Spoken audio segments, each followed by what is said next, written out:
अब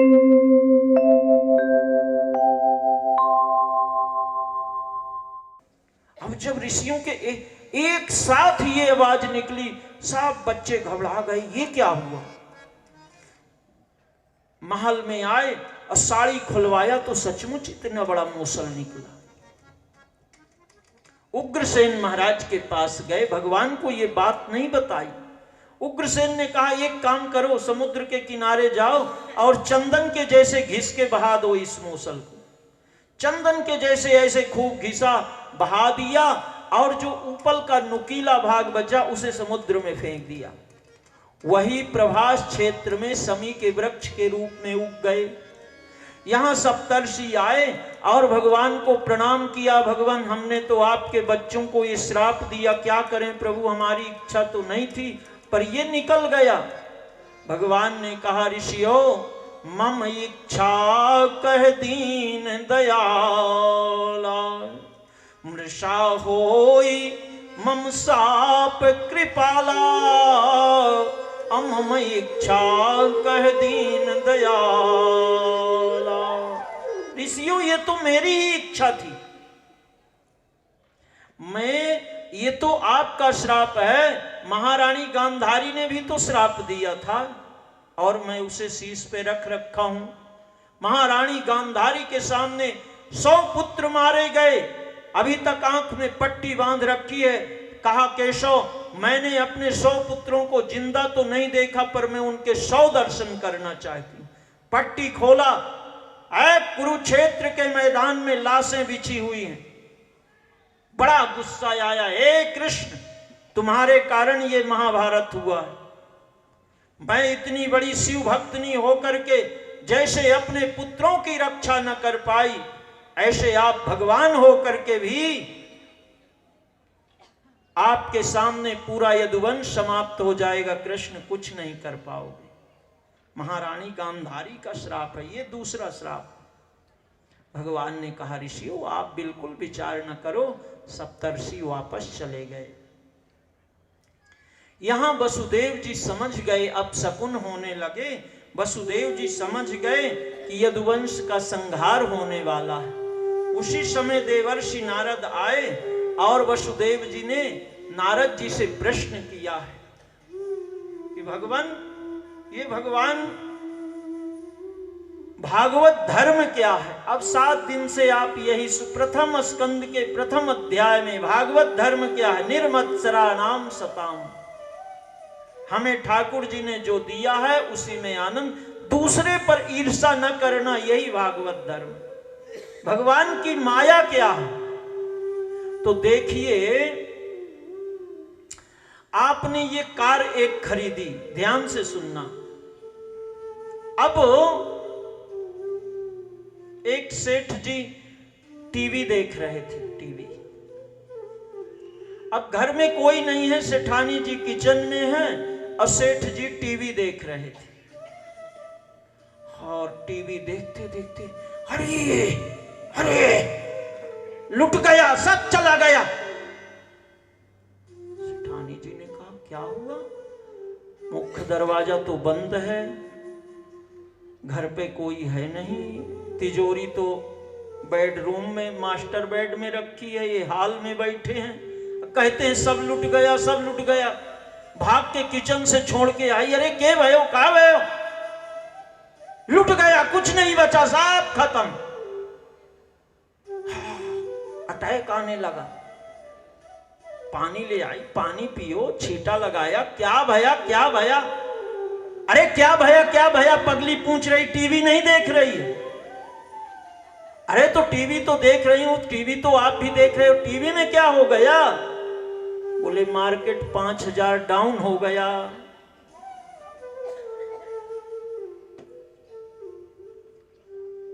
अब ये जो पड़े थे ना वो सब कागज हो गए। तब तक वो पहले MTNL वाला फोन नहीं आता था कान में लगा के, मोबाइल नहीं थे। फोन बजा, घंटी बजी, सेठानी जी ने, हाँ बोल बेटा। बोले माँ बाबूजी कठे हैं। बोले बाबूजी तो अठे ही बैठे हैं। क्या कर रहे हैं बाबूजी? बोले बोल बेटा एक बात के। बोले बाबूजी की तबीयत तो बहुत खराब। बोले बाबूजी ने बोलो कि माँ चिंता बिल्कुल न करें। के भाइयों? बोले बाजार गिरने से पहले ही बेच दिए थे। यही भगवान की माया है अपने पास कुछ नहीं, पर ये दुनिया भर में जो जमा है इतना दिमाग में है कि इतना इस लाकर में है, इतना पेपर में लिख रखे हैं। आनी जानी नहीं है, 2 रोटी सुबह 2 रोटी शाम को खानी है, पर वो लाकर में जो रखा है उसी का दिमाग है। यही भगवान की माया है। तो बोले महाराज माया से बचने का उपाय क्या है? बोले माया से बचने का उपाय ये है कि बैंक का जो क्या बोलते हो वो जो गिनता है ना कैशियर, वो करोड़ों रुपया रोज गिनता है, पर उसकी पत्नी बोल दे कि आप करोड़ों रुपया गिनते हो, 50 लाख का सेट बनवा दो या 25 लाख का बनवा दो, तो वो क्या कहेगा कि जो 50,000 महीने का पाता हूं इसमें चाहे सेट बनवाओ और चाहे घर चलाओ, बाकी तो ये रोज तो करोड़ों गिनते हो। बोले वो करोड़ बैंक का है, समाज का है, मेरा कुछ भी नहीं। तो रखवाली तो खूब करो, पर कैशियर बन के करो, मुनीम बन के करो कि ठाकुर जी ये तेरा ही है, आपका है, आपकी रखवाली है, अब इसका सदुपयोग हमें। अब उसका अगर कैशियर का मित्र कोई कह दे कि भाई मेरे 10 लाख की यार जरूरत पड़ गई तो दे दे, तो वो देगा क्या? अपने मित्र को भी नहीं देगा। तो ऐसे ही व्यापार करिए, कोई बुराई नहीं, कोई बुराई नहीं। मेहनत करिए, कर्म तो करना है, बिना कर्म किए कैसे हम रह सकते हैं? अगर बेड पे ही लेटे रहेंगे तो वो मन से ही कर्म होगा, वो और बुरा। जब तक शरीर चले खूब लक्ष्मी के लिए प्रयत्न करिए। प्रयत्न करना कोई बुराई नहीं है, पाप करना बुराई है। तो लक्ष्मी माता से कैसे बचा जाए भगवान की माया से? तो बोले सेठ तो हम ठाकुर जी को मान लें और हम उनके मुनीम बन जाएं, बस। हानि है तो आपकी, लाभ है तो आपका, हमारा क्या है महाराज? हमारी तो मजदूरी जो महीने का है, जो खर्च लगता है उतना ही अपना। तो महाराज ये माया से बचने का उपाय, बोले मायापति का भजन करो, उठते बैठते चलते फिरते राधा रमण राधा रमण राधा रमण कहो, राधा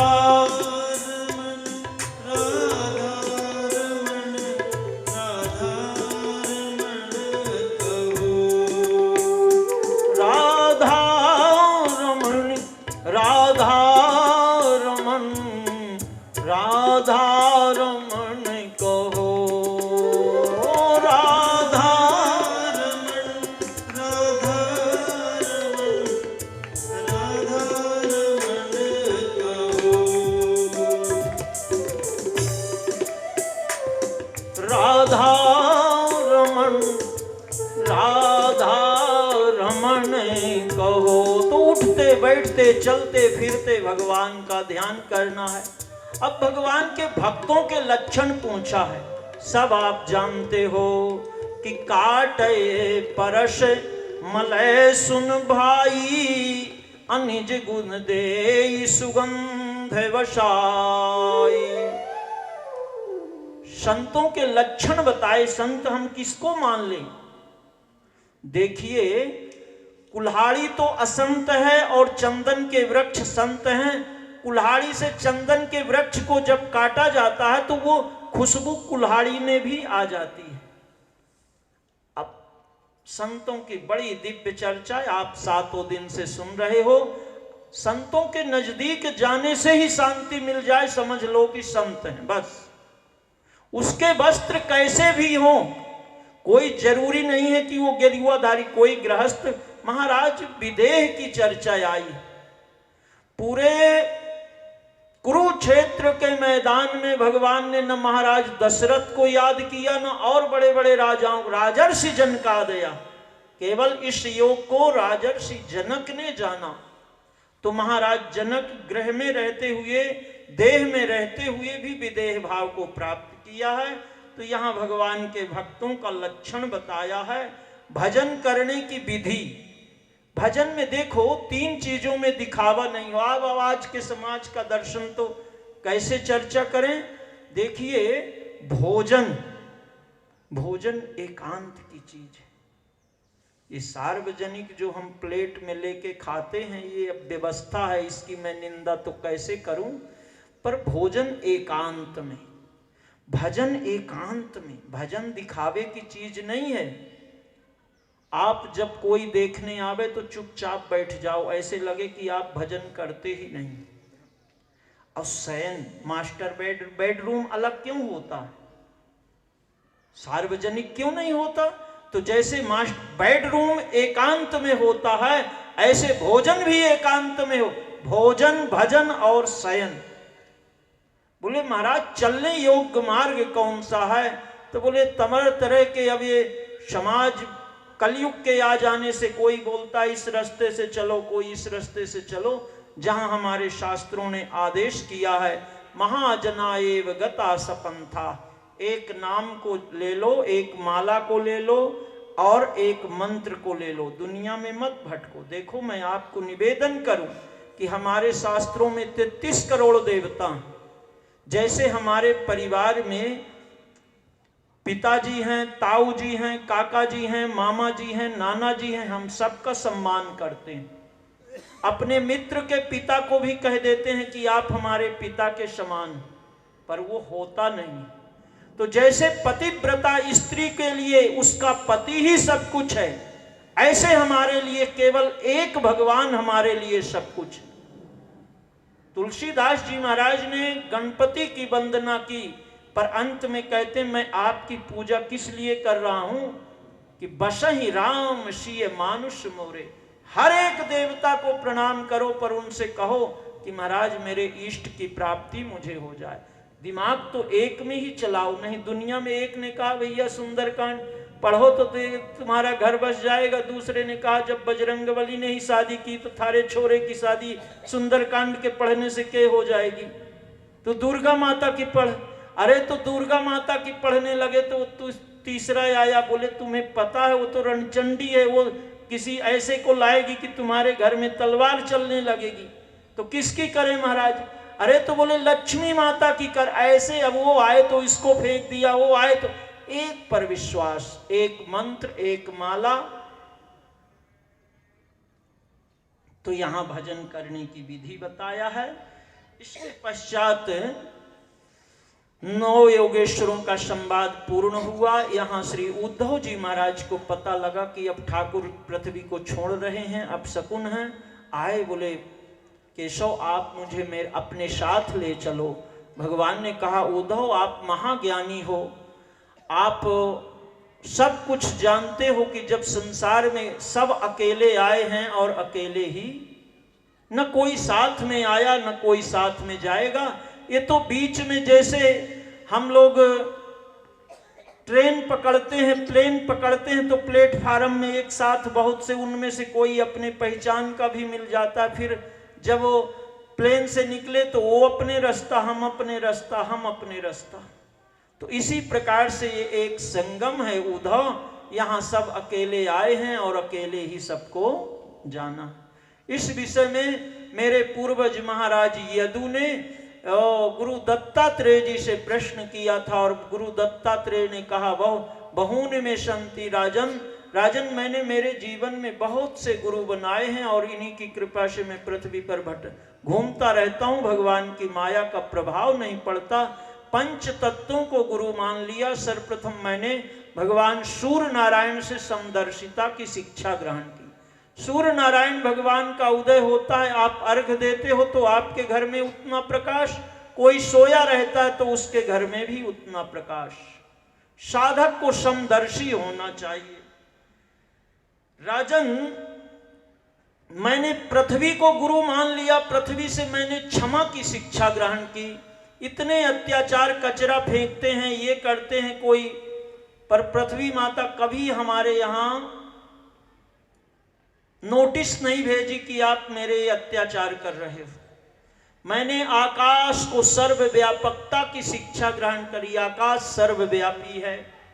जल से मैंने शीतलता की शिक्षा ग्रहण करी, औरन को शीतल करे आपो शीतल हो।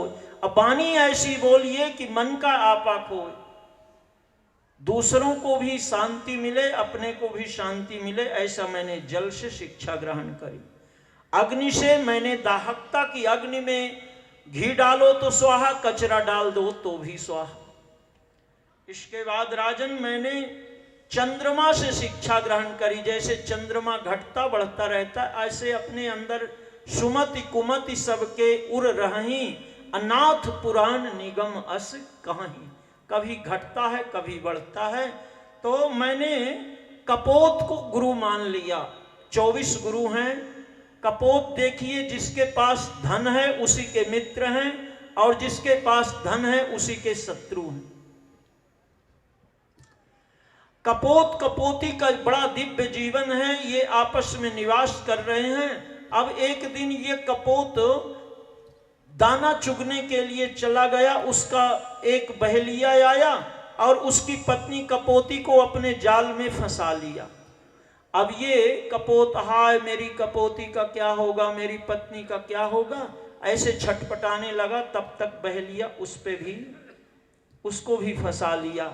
हम ये गया, देखिए गांव पड़ोस में चोरी होती है तो हम अपनी तिजोरी, अपने ताले देखते हैं कि देखो चाबी बराबर है कि ताला ठीक है। हमारे दादाजी चले गए, परदादाजी चले गए, पड़ोस में हम रोज घटनाएं सुनते हैं, पर हम अपने जीवन पे कभी शोक नहीं करते, अरे इसका क्या हो गया, हमारा क्या होगा, हम कभी नहीं सोचते। जैसे वो कपोती छटपटाती थी, ऐसे हमें भी एक दिन छोड़ के जाना, ये ध्यान करना चाहिए। अजगर से मैंने शिक्षा ग्रहण करी, संतोष की शिक्षा। अजगर करे न चाकरी, पंछी करे न काम, दास मलूका कह गए सबके दाता राम। तो बहुत ज्यादा अशांत नहीं होना चाहिए कि पूरी दुनिया की संपत्ति हमारे ही आ जाए। राजन मैंने समुद्र से शिक्षा ग्रहण की, दूसरे के सुख को देख के सुखी होना और दूसरे के दुख को देख के दुखी होना। समुद्र चंद्रमा को देख के ज्वार आता है और अमावस्या के दिन समुद्र पीछे हट जाता है। तो ये समुद्र से मैंने शिक्षा ग्रहण करी। पतंगा नाम का एक कीड़ा होता है, जो शुरुआत की बरसात होती है तो लौ में, बोले हम मोह में फंसे रहते हैं और अपना जीवन, हमें जो करना चाहिए वो तो नहीं करते, जो नहीं करना चाहिए ऐसे में जीवन समाप्त कर देते हैं। मधुमक्खी को मैंने गुरु मान लिया। मधुमक्खी एक एक कण कण करके जोड़ती है और वो छतरी, वो मधुमक्खी छीनने वाला उसको क्या बोलते हैं, तो वो आता है और वो ऐसे निचोड़ के ले जाता है। हम अपने पुत्रों के लिए, अपने इसके लिए, एक सेठ जी के यहाँ, एक सेठ जी एक महात्मा के यहाँ गए, बोले सेठ जी तीनों बेटों के लिए तो बहुत अच्छी, तीनों के घर बना दिए, तीनों के फैक्ट्री बना दिया, अब महाराज ये पोता बड़ा हो गया है तो उसके लिए बड़ा मन शांत रहता है कि ठाकुर जी कृपा कर दें तो उसका भी बन जाए। बोले सेठ जी आपने रजिस्ट्री लिखवा रखी है कि आपके परिवार में सब मूर्ख ही पैदा होंगे, सब अकर्मण्य पैदा होंगे, आप ही एक कर्मठ हो, आपने सबकी कुंडली देख ली कि ये सब अकर्मण्य होंगे, आपको चिंता है कि ये बेटा, अरे भाई जैसे आपके पास कुछ नहीं था आपने सब खड़ा कर लिया, ऐसा बेटा भी सब खड़ा कर लेंगे। पूत सपूत तो क्यों धन संचय, अपूत कपूत तो क्यों धन संचय। कुछ उन पे भी जवाबदारी छोड़ो, आप ही टेंशन में लगे हो कि ये फैक्ट्री लगा दें, ये फैक्ट्री, बच्चे लगाएंगे। तो ये मैंने मधुमक्खी से शिक्षा ग्रहण की। हाथी को गुरु मान लिया। हाथी कैसे, इतना बलवान जानवर, इसको स्पर्श सुख का बड़ा, ये बड़ी हथनी महावत बनाते हैं, नीचे गड्ढा खोद देते हैं, कागज का चित्र ऊपर रखते हैं, हाथी आंख बंद करके इसको धक्का देता है, खड्डे में गिर जाता है। अब जब कई दिन भूखा रहेगा तो महावत इसको ऊपर निकाल लेता है। इसके बाद मैंने मछली को गुरु मान लिया। जब 50 के हो जाओ तो 51 लग जाता है, 1 लग जाता है। अब ज्यादा चाट पाट पकौड़ी के चक्कर में मत पड़ो, सादा प्रसाद पाओ, भगवान का भजन करो, वन जैसे जीवन जियो, वानप्रस्थ का जीवन जियो। नहीं फिर 60 लग जाता, 60, 61, 62, 60 तो बात बिगड़ जाएगी। हिरण को गुरु मान लिया। जब उम्र हो जाए तो ज्यादा ये फिल्मी धुन मत सुनो, भगवान के गीत गाओ। अपने ये फिल्मी गीत सुनने के कारण हिरण मारा जाता है। पिंगला नाम की गणिका को गुरु मान लिया। एक दिन ये सज धज करके तैयार थी, कोई पुरुष आया नहीं, एकाएक गणिका को वैराग्य हो गया कि इतने समय तक अगर भगवान का भजन करती तो तोते को सीताराम पढ़ाती चली गई, चरणों में प्रभु के ध्यान लगाती चली गई, चरणों में प्रभु के ध्यान लगाती चली गई, चरणों में प्रभु के ध्यान लगाती चली गई। तोते को राधे श्याम पढ़ाती चली गई, तोते को